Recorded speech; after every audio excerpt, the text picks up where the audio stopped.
Hello everyone, कैसे हैं आप सभी लोग। आज हम लोग बात करने वाले हैं डायबिटीज़ मेलाइटिस पर। डायबिटीज़ मेलाइटिस क्या होता है, इंडिया को डायबिटीज़ मेलाइटिस का कैपिटल क्यों कहा जाता है।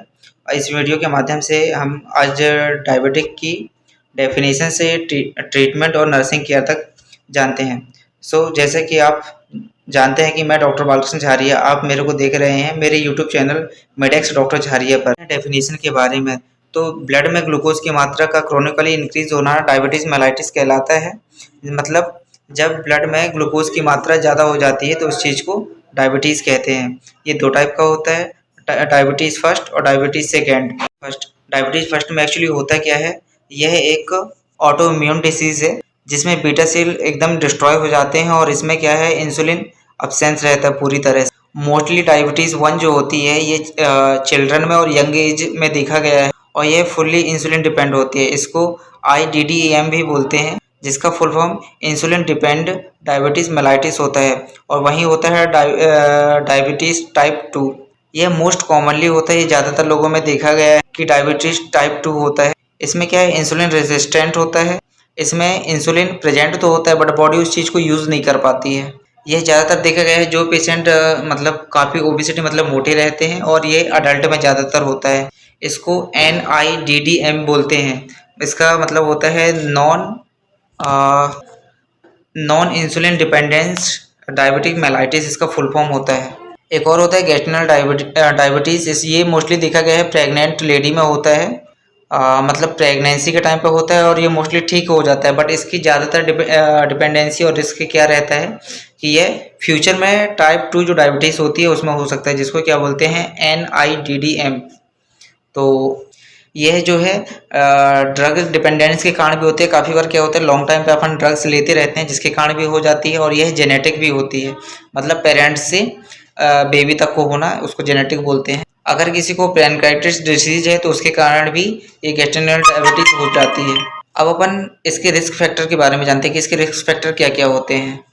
तो रिस्क फैक्टर इसके दो टाइप के होते हैं। पहला जो होता है नॉन मॉडिफाइबल और दूसरा होता है मॉडिफाइबल।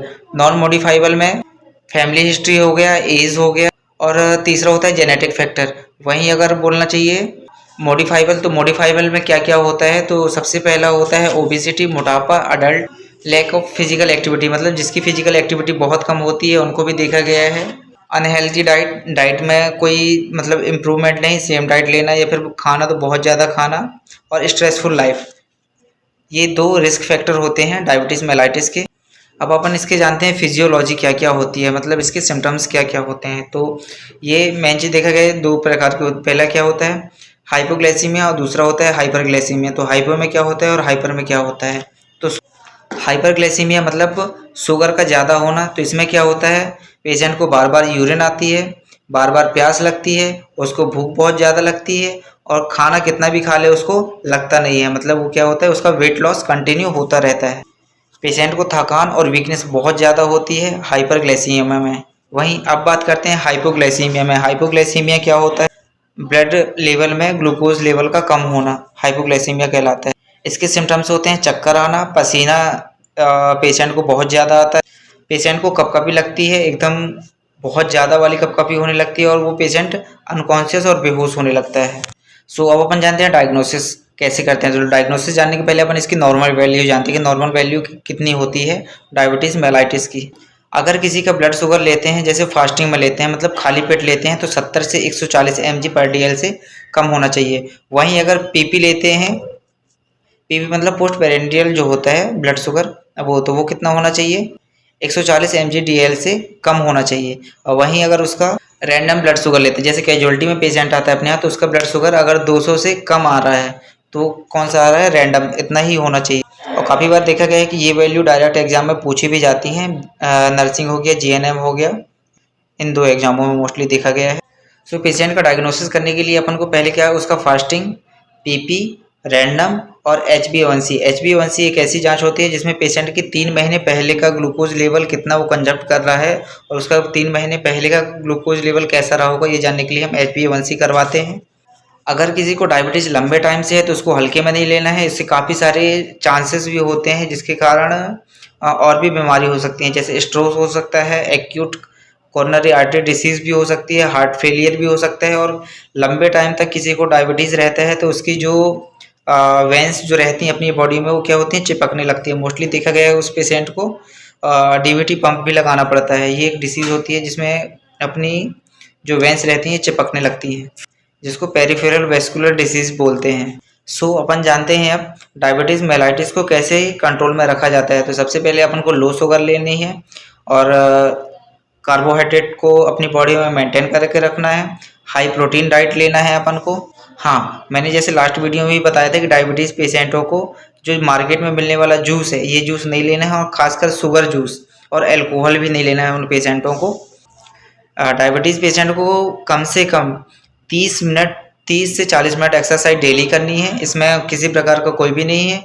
हाँ, और उसको इंसुलिन में हमेशा ध्यान रखना, उसको ऐसी एक्टिविटी करनी है, फिर ऐसी फिजिकल एक्टिविटी करना है जिसमें इंसुलिन उसकी बॉडी में एडजस्ट हो। मोस्टली देखा गया है कि ड्रग कौन कौन सी ले सकते हैं, तो ओरल हाइपोग्लाइसेमिक ड्रग ले सकते हैं या फिर इंसुलिन डिपेंडेंसी मतलब इंसुलिन भी ले सकते हैं। अगर किसी को डायबिटीज़ है तो उसको प्रॉपर मॉनिटरिंग करनी है शुगर की, कि उसका बॉडी में कितना क्या शुगर आ रहा है। क्योंकि जब डॉक्टर को दिखाने जाते हैं तो उसको वो रीडिंग चाहिए होता है, वो तुरंत फाइंड आउट नहीं कर पाता है कि इसको मेरे को कौन सी टैबलेट देनी है। जब अपने पास पिछला रिकॉर्ड रहता है तो उसको आराम से कोई भी डॉक्टर फाइंड आउट कर सकता है कि उसको कौन सी मेडिसिन देनी है। मोस्टली जो देखा गया है टाइप 2 डायबिटीज़ मतलब जिसको होती है तो उसको कौन सी एक्टिविटीज़ करनी चाहिए। तो सबसे पहले उसको क्या फिजिकल एक्टिविटी पे ध्यान देना है, स्ट्रेसफुल लाइफ नहीं जीना है, और खाने में शुगर वाली चीज़ें बिल्कुल भी कंजप्ट नहीं करनी है। एकदम नॉर्मल डाइट लेनी है जिसमें हाई प्रोटीन हो और बैलेंस कार्बोहाइड्रेट हो। ये 2 चीज़ का हमेशा ध्यान रखना है सभी डायबिटीज़ पेशेंट। डायबिटीज़ एक लाइफ लॉन्ग डिसीज़ है, बट इसको कंट्रोल किया जा सकता है अपने खान-पान और रेगुलर एक्सरसाइज के द्वारा। अगर किसी को लॉन्ग टर्म डायबिटीज़ है तो डॉक्टर को ज़रूर दिखाएं।